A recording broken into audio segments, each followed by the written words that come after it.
Harmonie Citoyenne Plus, c'est votre émission d'information et de sensibilisation pour une citoyenneté responsable. Proposée par l'UNALPHA en partenariat avec l'ONG Créative dans le cadre du projet Gouvernance inclusive pour la résilience IGR dans les régions du Sahel, l'Est, le Centre-Ouest, le Centre-Nord, le Nord, le Centre-Sud, les hauts bassins et les cascades.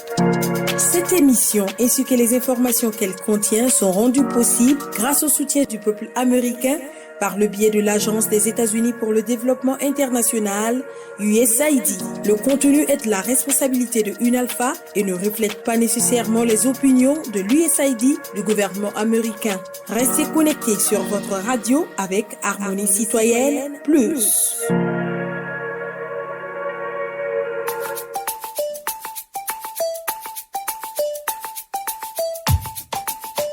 Bonjour à tous et bonjour à toutes et bienvenue à cette émission spéciale hors des studios. Aujourd'hui, nous nous penchons sur une question d'importance. Les conditions de vie des élèves malvoyants dans les écoles primaires de Houndé et les accompagnements nécessaires pour assurer leur réussite scolaire.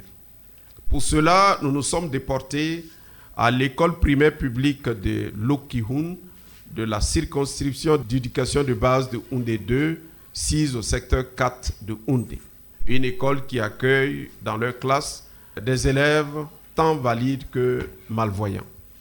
Au cours de cette émission, avec toutes les parties prenantes, nous essayerons de comprendre les défis auxquels sont confrontés ces élèves et les efforts déployés par le système éducatif pour accompagner ces enfants et quelles initiatives pour améliorer leurs conditions d'apprentissage dans les écoles. Pour cela, nous accueillons les membres de l'association Sénimi des malvoyants du Tuy, une organisation qui met un point d'honneur à soutenir ces enfants et leurs familles dans leur parcours scolaire. Ces enfants au cœur de notre émission parleront de leurs difficultés et certainement de leur réussite. Les parents, les tuteurs et les enseignants sont au rendez-vous ce matin. Cette émission a été possible grâce à la collaboration des radios Savane FM Bobo Dioulasso, LPC Bobo Dioulasso et RED Houndé et de l'Union nationale de l'audiovisuel libre du Faso, UNALPHA, chargée de la mise en œuvre du projet Harmonie Citoyenne Plus, financé par l'ONG Créative et USAID. L'équipe de production de cette émission est composée de Marc Ouedraogo, Fankani Gédéon, Fentieri Jeanne et de moi-même, Joseph Kabouri. Merci de garder votre position d'écoute. Sous peu, nous allons à la rencontre des acteurs.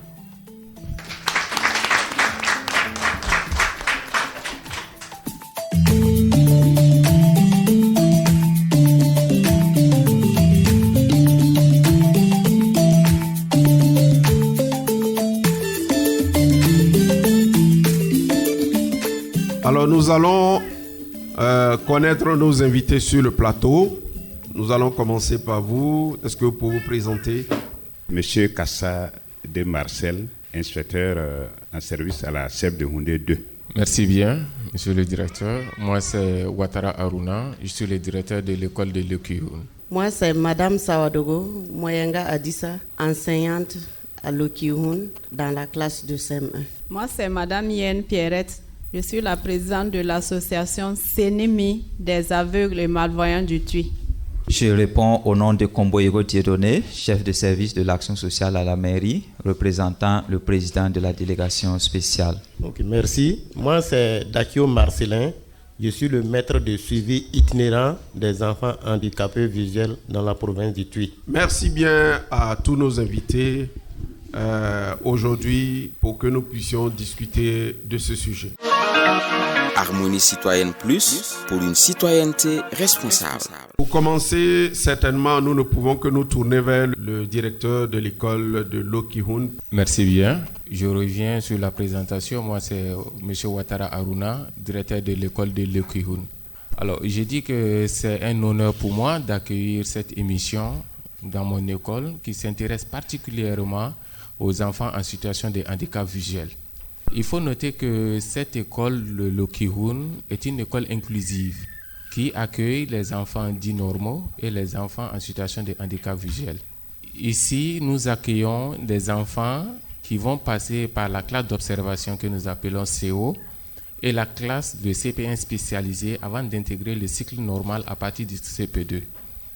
Voilà, donc là, nous avons à notre sein le maître de suivi itinérant, M. Dakio Marcelin.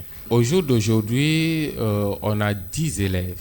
Et on a 4 en CO, 1 dans les autres classes, sauf au CE1 où ils sont 2.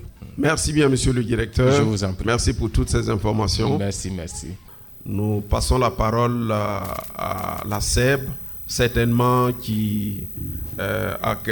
comment vous appréciez l'initiative des radios pour aborder cette question de l'inclusion des enfants malvoyants dans le système éducatif. Je reprends la parole au nom de mon chef de service sur le CCEB empêché. Un des objectifs de l'éducation pour tous, c'est d'amener tout le monde. Et les enfants en situation de handicap, tels que les enfants malvoyants et aveugles, occupent une place dans les objectifs donc, du ministère. Alors, s'intéresser à ces enfants par des émissions comme l'émission radiophonique est une très bonne chose parce que cela va permettre de tenir compte de ces enfants dans la société et ça permet également à l'association CNMI qui s'occupe de ces enfants au niveau de Houndé d'avoir une plus grande visibilité. Parce que c'est pas évident que beaucoup de gens comprennent les actions entreprises par l'association, tous les acteurs d'éducation envers ces enfants. Donc pour moi, c'est vraiment une très bonne chose que des émissions de ce genre soient organisées et multipliées pour aider ces enfants au niveau de leur insertion dans la société. Est-ce que vous pouvez nous parler comment vous avez créé votre association des malvoyants et aveugles de la province du Tuy? L'association CNMI des aveugles et malvoyants a été créée le 20 mai 2017 par le biais de UNABEPAM, l'Union nationale pour la promotion des aveugles et malvoyants du Burkina. Cette structure est venue vers nous demandant de nous mettre en association, comme quoi ils vont nous donner une école et pour les enfants. Ce sujet qu'ils sont venus, ils ont construit les classes transitoires et moi-même j'ai été formée, la sensibilisation d'abord, l'identification, l'inscription de ces enfants à l'école, leur suivi dans la recherche des familles d'accueil pour ces enfants, leur suivi à l'école et dans les familles d'accueil. Alors, comment est arrivée l'idée de mettre en place une école ici? L'idée est arrivée par le biais de UNABEPAM. Voilà, c'est eux qui sont venus nous proposer comme quoi ils veulent construire une école pour les enfants malvoyants dans le Tuy. Et il y avait un problème particulier auprès des enfants? Oui, puisque les enfants étaient abandonnés à eux-mêmes.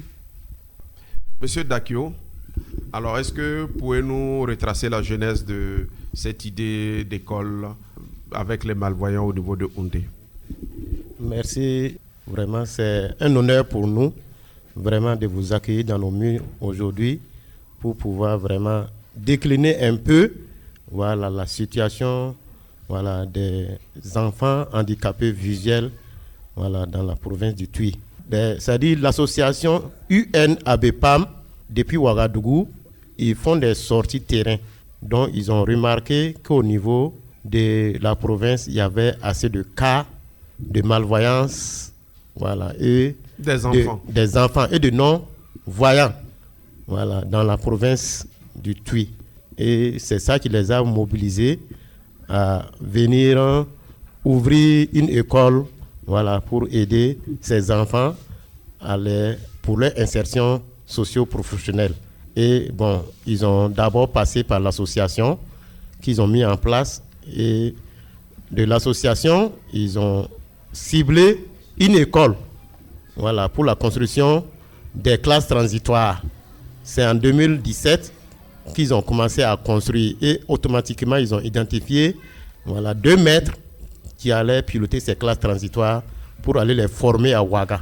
Et je fus parmi les 2 mecs qui étaient ciblés pour la formation. Et la première promotion des EHV, était EHV, c'est quoi? Élèves en situation de handicap visuel. Bon, la première promotion a été accueillie en janvier 2017. Dans la classe CO, qu'on appelle classe d'observation. Et c'est cette promotion qui est actuellement au CM2. Ils font la classe de CM2. Mais au cours du parcours, quand la première promotion était au CP1 spécialisé, on a eu un cas d'élève réadapté. Et cet élève réadapté était dans la classe de CM1 qu'on a récupéré en fin CM1 et on l'a réadapté. Ça veut dire lui donner des connaissances en braille pour lui permettre de transcrire en braille. Et aujourd'hui, c'est lui qui fait la classe de 3e. D'accord. Nous y reviendrons en détail sur ces évolutions-là. Avec Madame Yen, je voudrais comprendre comment ces enfants ont été recrutés pour les écoles. Ok, à partir de la formation que UNABEPA m'a donnée, quand je suis arrivée, j'ai commencé. UNABEPA même est venu d'abord tourner avec moi dans les différents services, notamment à la mairie, à l'inspection, à l'action sociale. Et après cela, moi-même, je suis rentrée dans les villages, dans les communes, et faire la sensibilisation pour pouvoir identifier les enfants. Et comment les parents ont accepté facilement donner leurs enfants? Ça là, c'est pas facile c'est ça on veut comprendre là. Ça là, c'est pas facile parce que quand tu arrives, c'est nouveau pour les gens. Dans la province ici, les gens ne savaient pas que un EHV pouvait aller à l'école. Un P quoi? Un EHV, les enfants en situation d'handicapé visuel. D'accord. Ils ne savaient pas que vraiment l'enfant aveugle ou malvoyant peut apprendre à lire et à écrire. Donc, c'est une difficulté énorme. Quand tu fais la sensibilisation, ils ne croient pas. Il y en a même qui pensent que non, toi, tu es venu pour monnayer nos enfants bouffer. Non, on ne croit pas, une école n'existe pas. Ou bien on dit non, on vous connaît, vous les processants, vous venez pour chercher nos enfants. Moi-même, quand je porte ma croix, on me voit, on dit non, vous les catholiques, là, on vous connaît. Nos enfants, vous voulez prendre pour aller changer monnaie. Donc, la difficulté est très énorme au niveau de la sensibilisation. Et comment vous avez réussi à convaincre certains parents, puisqu'il y a des enfants? Puisque la sensibilisation, tu ne pars pas une seule fois. Le minimum, tu vas aller 10 fois dans la famille. 10 fois? 10 fois dans la famille. Ça, c'est le minimum. Et quand j'ai pu identifier les enfants, je les ai inscrits. Les parents ont accepté, je les ai inscrits. À la rentrée nette, ils ont tous refusé. Aucun enfant était là. Et c'est là que j'ai réappelé UNABEPA, ils m'ont conseillé. Je suis venue voir le directeur. Et le directeur, maintenant, a permis aux maîtres de suivi qui m'ont suivi. On a tourné dans les différentes familles. Faire encore la sensibilisation.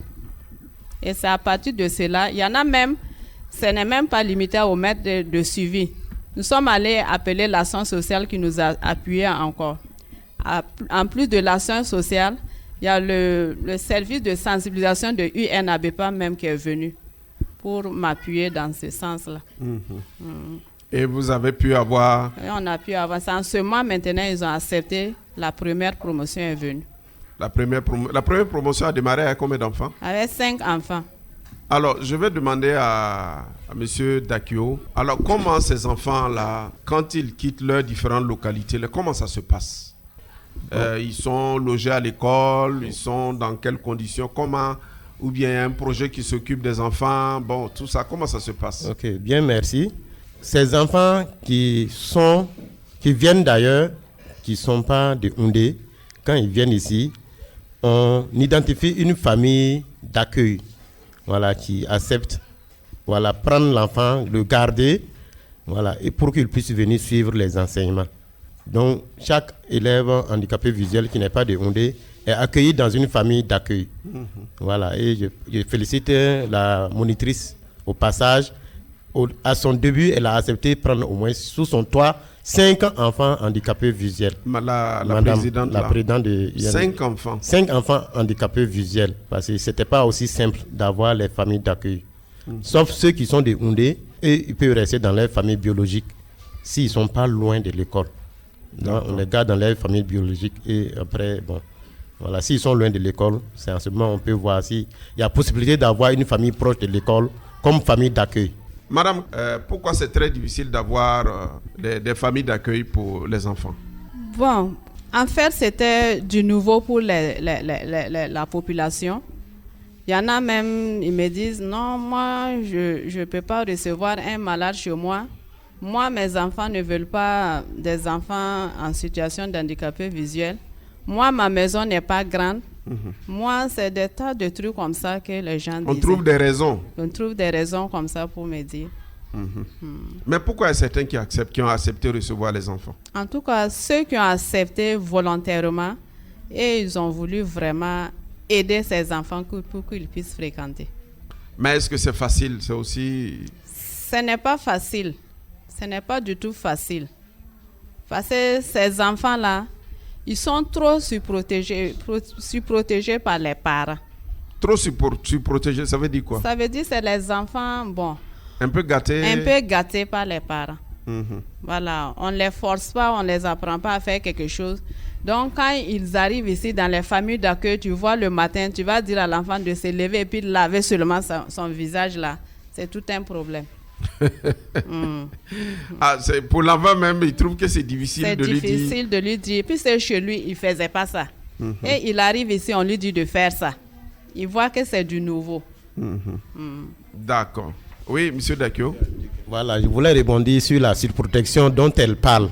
Voilà, quand on parle de la surprotection, nous-mêmes, on a constaté ça quand la première promotion est venue, la deuxième promotion. Il y a des enfants, quand ils sont arrivés ici, ils ne pouvaient rien faire d'eux-mêmes. Voilà, il y a une élève qui est arrivée, quand elle s'assoit, 1 minute, elle se couche comme un crapaud. On dit ça, c'est quoi encore? Elle se couche. Elle dit qu'elle est fatiguée, elle dort. Donc, bon, vraiment, quand on veut faire quelque chose, on dit non, que de ne pas la forcer. Que chez elle, elle ne fait pas ça. Donc, pour s'asseoir sur un tablement, c'était pas facile.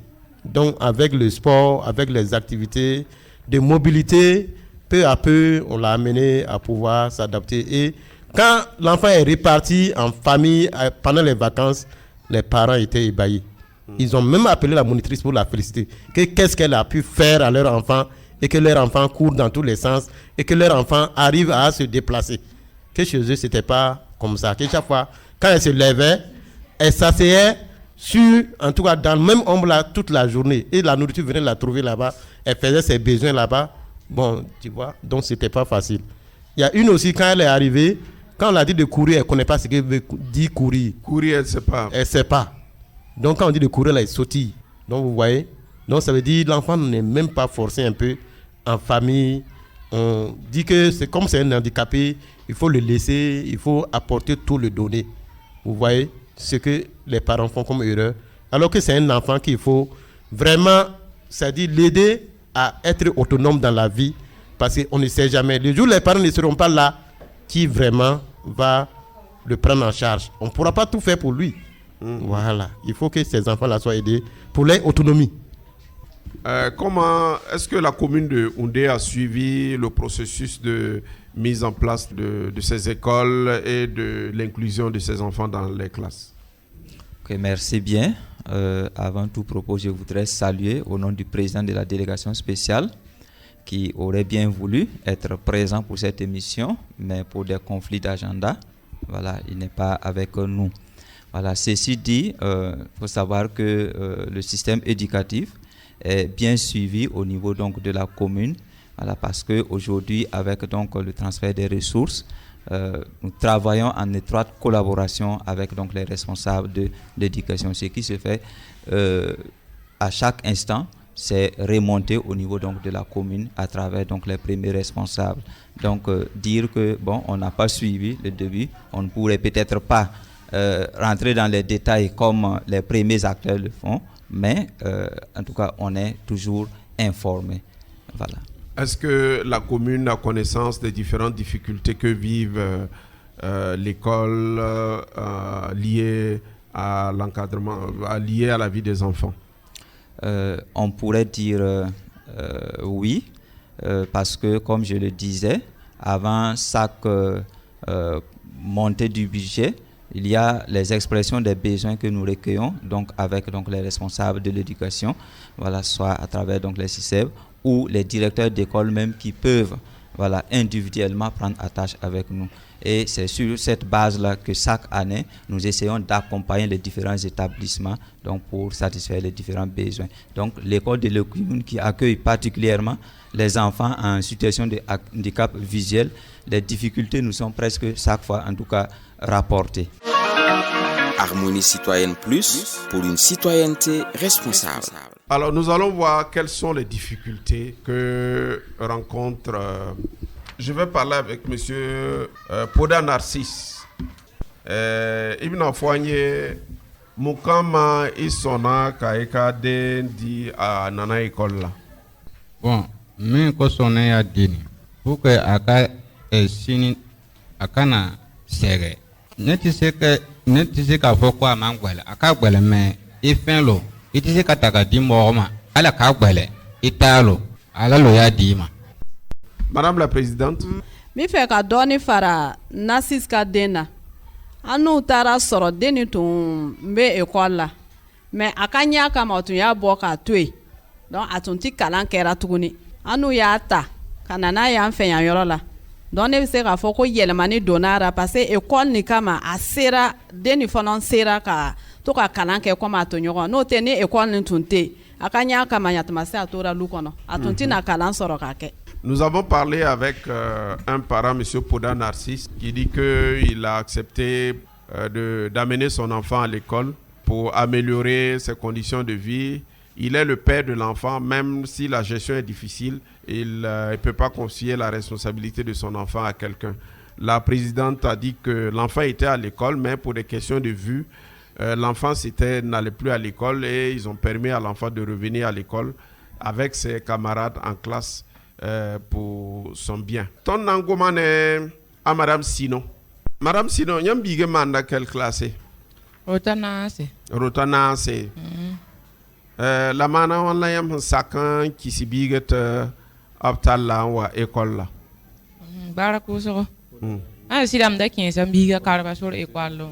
Ta kin karanga la awan kin ani ne pane, san kulse pane. Yi sabab to nam sam paba la bra permite ni ne pane. On va où makane kibare ati ton talbiga si de wareli madama la wen la école kanga yinga mami père da wen la père école la ramba ambiga na na menanga ninga ha si dam pu da wen baraka ko lo we wo atum da ya soma karanga yinga menga te kame ya soma ndana yinenga ninga ali panen kanga ton pu da yam barakuzo. Donc Madame Sino a dit que son enfant était dans une école, mais même ils ont même frappé l'enfant à un moment, on ne savait pas que l'enfant avait des problèmes de vue. Et elle a entendu les nouvelles qu'il y a une école ici qui peut les recevoir. Et elle a envoyé son enfant, elle est très contente. Il y a un changement dans la vie de l'enfant. Et elle aussi, elle est très contente de voir l'enfant qui évolue avec ses camarades. Merci beaucoup. Nous allons voir les tuteurs. Monsieur Saoro Rasman, Yamdera Bita Benenyamba. Nyam nan to sa ton boying ti yam sakande biga yam nenga ton sena sakande biga ton nengo e ten goma ti zeki kwesoma ton de sula ton president poka nenga ton de zoizinde be ton yam ti azada ko mbaza ko donc la ton me ya sulia nga asidwa ambesani mamte mame sidbanga zaba yoda ya saba tawe ti biga nawa ta sital biga na wakuma amde biga PPO zaba biga mengra parati asaka ye senta tabo okad but fa nimba yela la eton rotaba nimba yela rati mti bon anong nyaba da woso kwa date ayira pasa yi zininga arapa fam karanga ya sabe fa donc e pour wan date tara zuloes woso date lebaka kwa donc la tonne mene sagala la wen la président poka me sagala am beton me zugwa de kan ta za biga me pa fa ngo tonne me bele me alanta ronda ay kele yolole. Est-ce que biga baram terre wa jeha biga yel bi songra yamba wa biga ba wakat bur fa watan ka da tondo karanga me mi ba de mi ma na zin kan ne biga nton kon rogod ba Madame Kiebre, yam na wini yam rega bige mribya kamba yibu. Ya yibu. Boying ti yam sakande ti ta yibu oto. Bige ora be ne neria. Ni so wa man kalm. Ki ton de gamba ton de kuma tablo. La ha sira. Komba zaba yi ya to. La ni sal fa ya rogod ba. Ela ton kilum. Perwen de ba. Zad. Obzaba ya toga ya nembugo. Zaba ya togo. Wawat ka pate man ba fui. Pamini yang wirigri. Paminu pekre. Funta persa men ya yelle. La muhanye. Obte man fa. La sira. Ire woni sambara be me la yin wange se futa. Amankete. Ama sa wa regala woto wat ha wa pa mi ki tonde ha wa tan de regala woto loy sampa karanga basko ton nan di kabiga ndon kisa atanti yenda moro ti biga ta amawa ne ba ha wa regala woto pa wat ngisi ha pa karang basko tiyami talbiga nti kisa tanti atanti e ton kisa amawa yesa donc riviel meng pa gomnwa riviel pa gomde pa wat ne ba fui yam na mani na man rafa Zabanta karanga baso tule wari yesa. Et non pousser la baraka.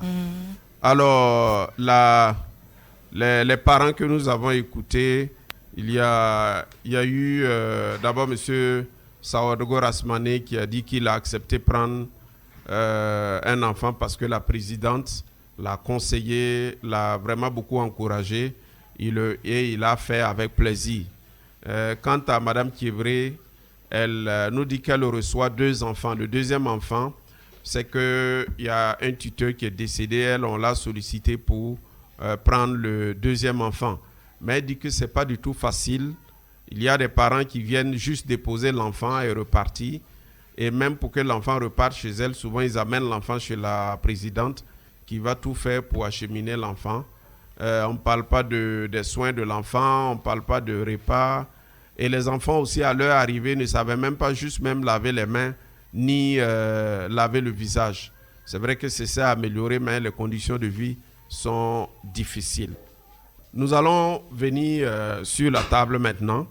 Je vais commencer par Madame Sawadogo Adissa. Vous êtes enseignante, et vous tenez aussi les enfants, vous êtes en classe de CM1. Alors, dites-nous, vous qui gérez ces enfants dans vos classes, alors quelles sont les difficultés que vous constatez, que vous voyez pour ces enfants malvoyants? Merci, monsieur le directeur, pour l'opportunité, puisque c'est l'occasion qui nous est offerte pour que plusieurs parents sachent que ces enfants ont toujours une chance pour s'épanouir comme les autres enfants. Comment nous gérons ces enfants? On peut dire qu'il n'y a pas de stigmatisation puisque ces enfants sont accueillis au sein de l'école.